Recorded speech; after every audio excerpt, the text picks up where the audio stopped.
All right, guys. So just got done.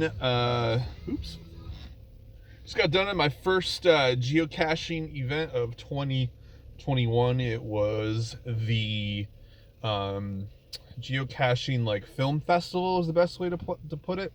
And yeah, we had to choose. We have to choose one video out of the 17 videos that they had selected to be the winner.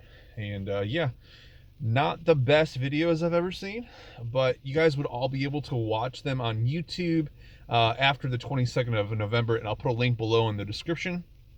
So what you guys can do is you can watch all the videos, and then you can vote for one video as your favorite, and then that video is selected, or the winner is selected on like the 7th of December. So definitely check that out. There are some good ones in there. I liked Permission, so if you do go ahead and look at those videos, Permission I think is going to take my vote. So I'm going to head back home now, but here is some video clips from that event.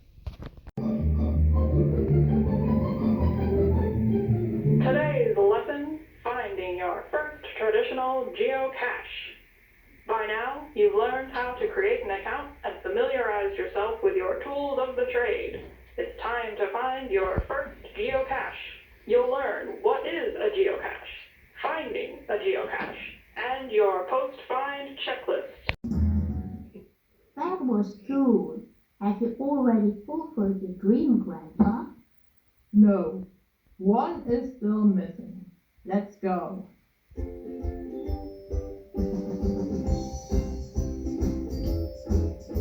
This is my last one. Now it's your turn.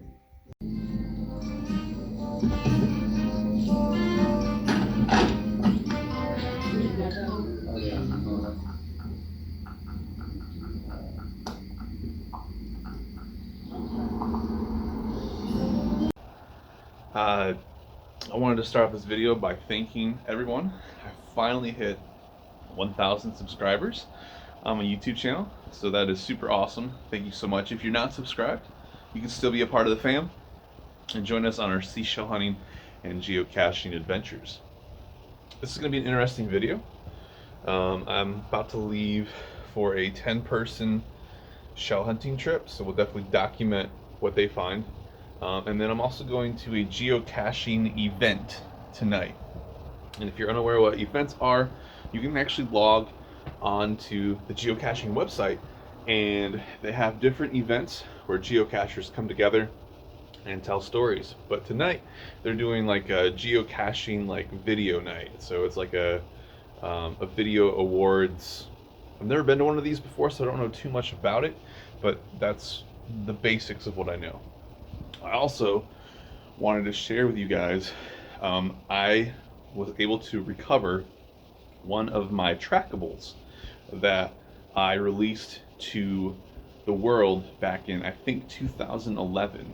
It's called Mr. Peace Penguin is the name of the trackable, and its mission was to only visit events across the world. So when I went and looked at where it was located, there was a geocacher that had it in possession in Florida, and I asked them if they would be willing to ship the trackable back to me, and then in return I would buy them and send them their own unactivated trackable, because that's the right thing to do. So I got it in the mail today, and I want to show you guys this trackable and just a little bit of information on it and how cool it is to have it back in my possession. All right. So I've opened the package up already just to kind of block the person's address, because I don't want you knowing where I live or where they live. And they really bubbled it up nicely. And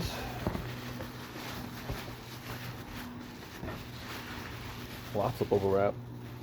Here he is, Mr. Peace Penguin. And for those of you that are familiar with geocaching, you can enter in that six digit letters down there, HATIMI, to discover Mr. Peace Penguin on the geocaching website. So some fun facts about this guy, if you go and visit him on the geocaching website, is this trackable, Mr. Peace Penguin, sorry guys, I'm trying to get into focus back in, has traveled well over 100,000 miles. That's crazy. Oh, and I just dropped him.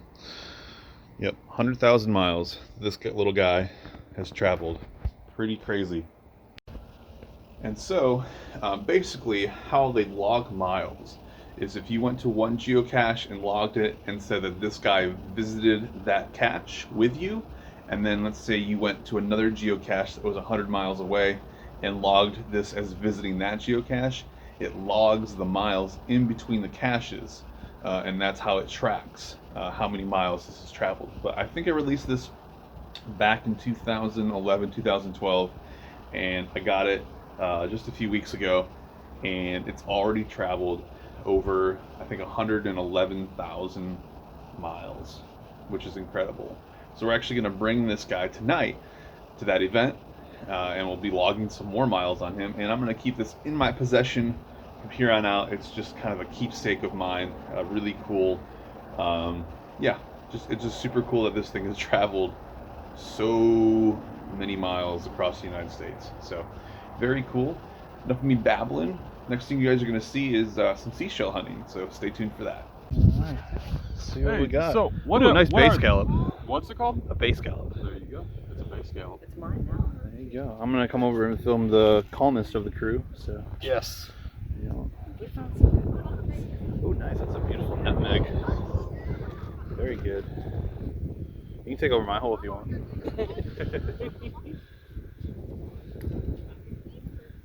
guys are in the fluff. In the fluff? Yeah.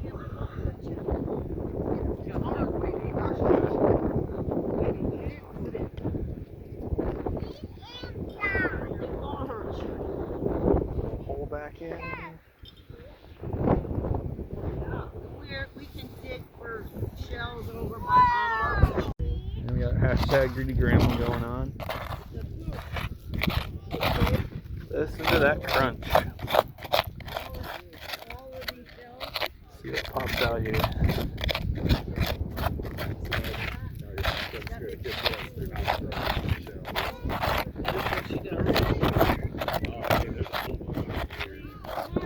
Want a pocket? Yeah. Good. Go. Perseverance wins every time. Yeah, is everybody here from Tennessee? Or do you live in Tennessee, all of you? Well, yeah, we all live in Tennessee. We all live within a block of each other. Oh, that's great. We live in a little town called Friendship. Okay. Well, now you guys know. They're all from Friendships if you want to go hang out with them. That's where they're from. We're hanging out with Greedy Grandma over here. She's taking all the shells. Finding lots of shells. We got a couple different holes over here. So, this family is crazy, but crazy in a good way. So, very good. They're finding some cool shells. Let's show you guys. All right, let's see how we're doing. You find any good stuff here? Whale peanut. Is this your bucket? It is. Look at that. Look at those beautiful olive I shells think I got in there. lots of good stuff. Yeah, Greedy Grandma's killing it. So. I am, and you know what? When I do that table, I'll send you a picture of it. All right. I'm gonna fill it with like these kinds of pieces and break them. Yeah. I bought an antique Very table. good. Stop by. Awesome. Let's see what's in this mason jar. More beautiful shells. Very good. Look at this one. This is the size of your nose. Mine. And mine too. Nice. Look, I can make a necklace for you out of that. You want to? Alright guys, so it's low tide right now. I'm just going to kind of walk the beach and see if we can see any shells just kind of washing up along the shoreline and pick them up and take them home. So, and I see a really nice one right here. You guys see it? Beautiful cockle shell right here, and complete. I love these guys. They start showing up a lot around this time of year, so that's a good little shell to find. You guys can tell all the shell particles right here in Orange Beach. Kind of just washing up along the shoreline is where you can sometimes find some really cool olive shells. Are usually just rolling back and forth. So let's see if I can keep true to what I'm talking about, and I'll let you guys know when we find one. Hey guys, I see an olive shell. Let's gotta see if I can re-find it here. It was washing up ashore here. Stand back a little bit. It's kind of hard to do with a phone in your hand. But there was one right here. Big old wave. You gotta look real quick to find it. So let me put the phone away and we'll find it. All right, here's what we got. A beautiful piece of coral. You guys know how much I love coral. So, and then a bottom piece of a conch shell. It's always a good find. Let's see what else we can get here. Not too many people out here today, so got the whole beach to myself. Hey guys, I'm stepping on a shell here. It's a unicorn horn. See how it looks. Ah, very nice. Super pretty. Also, I found another nice little olive shell, and that's that same piece of coral from a few moments ago. So we'll keep looking. All right, I got a nice little handful of olive shells. They're all within this area right here. So that's a good little find. Also want to share something with you guys. So this is where we're at right now. There was a kind of a storm that came through, and it pushed the tide all the way up here. And so sometimes the best place to look is actually not closest to the water, but further away from it. And so we've got all these shells all kind of like lined up. They go up and down, kind of where the tide was at. And you can sometimes find really nice pieces of coral, and sometimes people overlook these nice olive shells as well. So just kind of keep that in mind when you're at the beach. Look where the tide may have came up to, and search that area for places that people have been missing as well. So just kind of keep that in mind for the Orange Beach area. Beautiful bay scalp, kind of just washed up. So nice and big and beautiful. Love it. So we'll definitely bring that back with us. Very cool. Check it out right here. Look at that. Nice little baby olive shell. Very cool. Let's see if there's anything else along the water line here.